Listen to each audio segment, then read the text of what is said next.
कितना ही बड़ा अपराधी भी था वसीम, तो उसको मारने का किसी को अधिकार नहीं है जब तक किसी की जिंदगी खतरे में नहीं हो।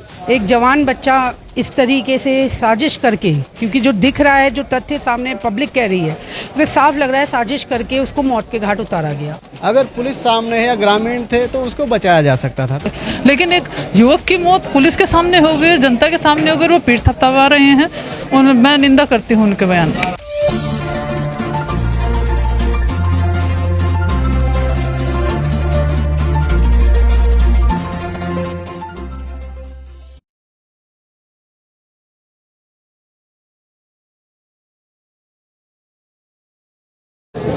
मैं एक बाप भी हूँ और एक बेटे के खोने का दुख बहुत गंभीर होता है। मैंने वो घाव सहे हैं, बेटा भी खोया है, दामाद भी खोया है, तो मैं जानता हूँ कितना दुख क्या जो है उस वसीम के पिता पर और उनकी माँ पर गुजर रही है। मैं उनकी माँ की कल्पना करके और ज़्यादा गमज़दा हूँ, क्योंकि 3 बेटियां हैं, एक ही बेटा। क्या आशा, क्या उम्मीदें सजोई होंगी कि मैं इसकी सेहराबंदी करूंगी, फलां करूंगी। माँ कितनी कल्पनाएं नहीं करती है। तो माँ के, बाप के दुख को कोई नहीं बांट सकता, कोई शब्द कम नहीं कर सकते। हमारे सब सम्मानित विधायकगण भी, पार्टी के नेतागण भी, समाज के मौजूद लोग जो है इनके पास दुख प्रकट करने आए हैं। जो जानकारियाँ मुझे मिली हैं वो जानकारियाँ बहुत चिंताजनक हैं। अभी मैं उस पर विस्तार से कुछ नहीं कहूँगा, मैं 1-2 दिन बाद इस पर कुछ कहूँगा। आज अभी हमने सबने डीजीपी उत्तराखंड से बात की है, डायरेक्टर जनरल पुलिस उत्तराखंड से बात की है। हमने कहा है कि हम आपके न्याय के सेंस पर विश्वास करते हैं, आप बताइए। कल विधायकगण हमारे एडीजी लॉ एंड ऑर्डर और आईजी डीआईजी गढ़वाल मंडल से भी मिलेंगे, उनसे 4-4:30 बजे बात करेंगे, उनको भी फैक्ट्स बताएंगे क्या है।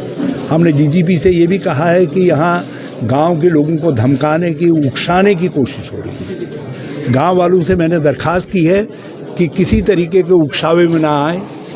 कोई कितना ही उकसाने की कोशिश करे, शांत रहे, गम को और उकसावे की कोशिश को वो जो है पी जाएं और चुप रहें।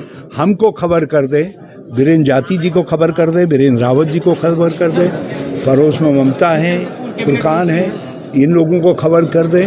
हम लोग 24 घंटा उनकी मदद के लिए हाजिर रहेंगे। और अभी हम लोग सब लोग माननीय मुख्यमंत्री से भी बात करें। आज यहाँ पर हरीश रावत पहुँचे हैं, पीड़ित परिवार से मिले हैं, जो वसीम को फोन था उसके माता पिता, उनके पिताजी से मिले और बोल रहे हैं न्याय मिलेगा। उनको क्या कहना चाहिए? आज सोलपुर में आदरणीय हमारे पूर्व मुख्यमंत्री श्री हरीश रावत जी पहुँचे और वसीम के न्याय के लिए उन्होंने आदरणीय हरीश रावत जी ने डीजीपी से बात की। डीजीपी से बात करके जो बहुत सारी चीज़ें थी जो उनसे समझी और उनको बताई, और उन्होंने पीड़ित के लिए न्याय की मांग की। आदरणीय हरीश रावत जी ने एक चीज़ सीधे कही कि भाई किसी को हक नहीं है कि वो किसी को डूबने दें। अगर पुलिस सामने है या ग्रामीण थे तो उसको बचाया जा सकता था। तो इसको लेकर के आदरणीय हमारे हरीश रावत जी ने सीनियर जो अधिकारी हैं उनसे बात की है और डीजी लॉ एंड ऑर्डर और लोगों से, सीनियर लोगों से कल एक डेलीगेशन जो है इस न्याय के लिए देहरादून में अधिकारियों से मिलेगा भी। स्वामी अग्रवाल कह रहे हैं कि कांग्रेस के जो नेता है इस मुद्दे पर राजनीति कर रहे हैं, उनके जो परिवार है उनको 7-8 मुकदमे पहले भी है। देखिए, हम लोग जितने भी कांग्रेस के लोग हैं, हम लोग कानून को, संविधान को मानने वाले लोग हैं।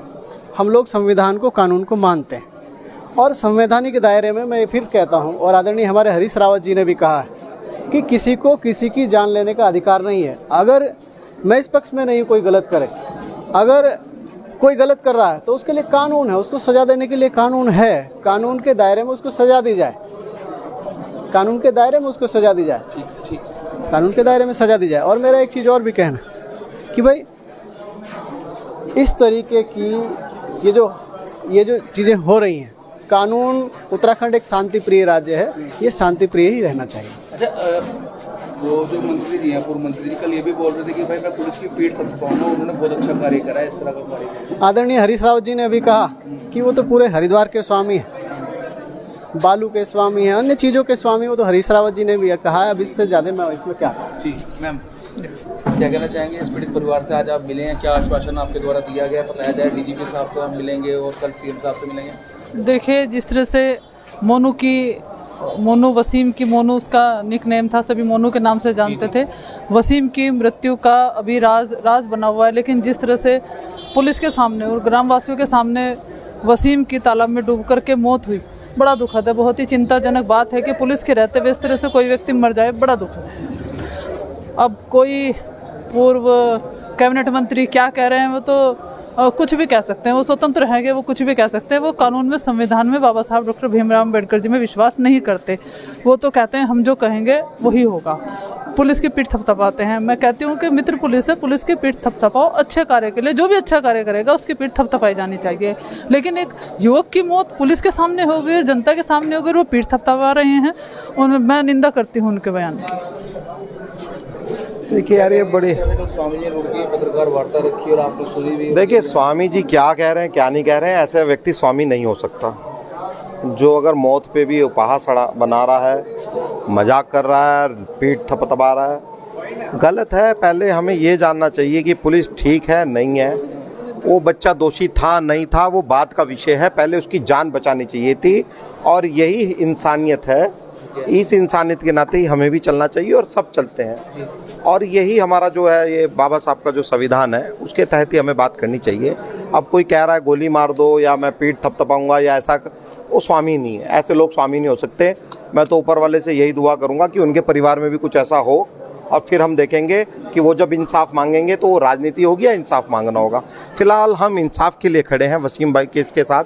जो एक जवान बच्चा हमारे बीच में नहीं रहा, हमने देखा एक जवान सा बच्चा, बहुत छोटा सा बच्चा, इतनी उम्र के मेरे भतीजे और भांजे हैं, तो ये दुर्भाग्यपूर्ण है। और आज हम जो यहाँ पे खड़े हैं, सिर्फ हमारा एक ही अभी भी क्वेश्चन है पुलिस से भी, चाहे वो जो जितना भी सिस्टम है, जितना भी आला कमान है जो उनका साथ दे रहा है, जो पीठ थपथपा रहा है, ठीक है, दोषी था नहीं था वो बात का विषय, वो सेकेंडरी चीज़ थी।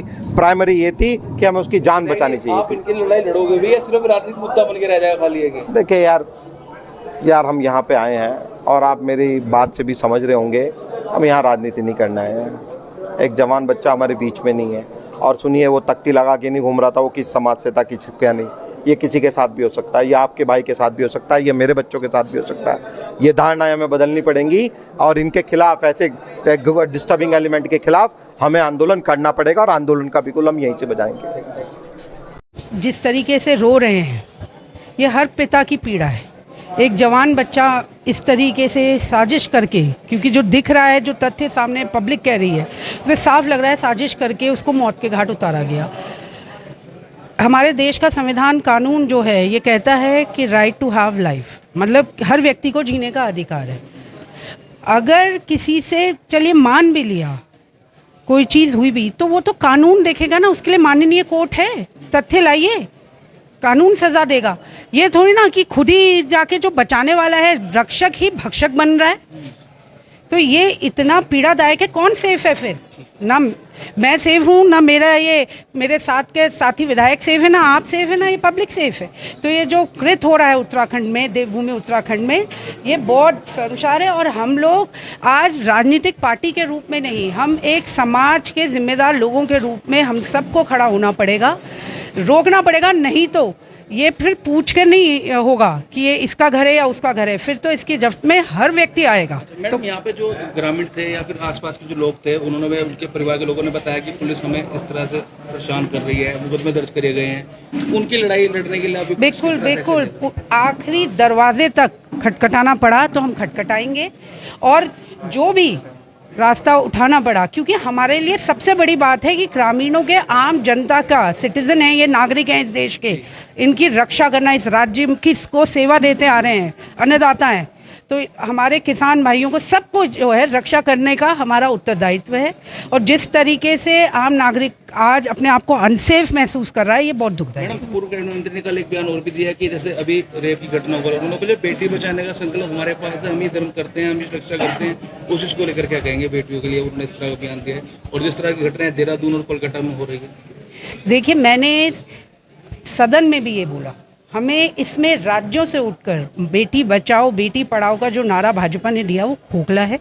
और कहीं पर भी बेटी के साथ दुराचार अगर हो रहा है तो उसमें हमें आवाज़ उठानी चाहिए और कड़े से कड़े वो कानून बनाने चाहिए। लेकिन सबसे बड़ी दुख की बात ये है कि आज हमारी सरकार जो यहाँ पर है, राज्य सरकार हमारे राज्य में, वो बेटियों के साथ दुराचार होने पर तो चुप हो जा रही है, मौन हो जा रही है, और एक आम नागरिक को मतलब जो कार्य होना चाहिए वो कार्य नहीं कर रही और जो नहीं होना चाहिए उसको करने में सबसे आगे जा रही है। तो ये दुखदाई है, ये बात को भटकाने की बात है। बात यहाँ पर यह है कि आज जो उस बच्चे के साथ हुआ, उसके पिता को देखो ना कैसे रो रहा है, जैसे ही वो चीख पुकार के कह रहे रोने, वो तो किसी का भी पिता हो सकता है, मेरा पिता भी हो सकता है, किसी का भी पिता हो सकता है। तो ये तो बहुत गलत है।